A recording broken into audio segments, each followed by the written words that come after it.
இப்போ குலதெய்வ கோயிலுக்கு நீங்க எப்ப போனாலுமே அந்த குலசாமிக்கு வெல்லம் 1 கிலோ வாங்கி கொண்டு போய் கொடுத்துருங்க.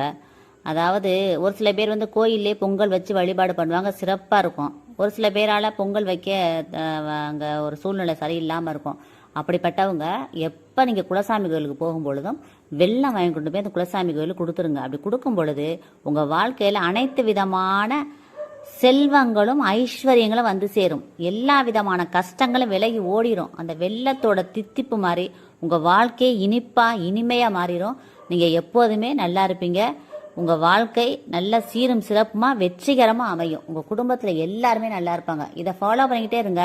நீங்க வெள்ளம் வாங்கி கொடுக்க கொடுக்க உங்க குடும்பத்துல தடைப்பட்ட சுபகாரியங்கள் ஒன்று ஒன்றா நடக்க ஆரம்பிக்கும். இது அனுபவபூர்வமான உண்மை. இது முன்னோர்கள் சொன்ன ஐதீகம் கூட.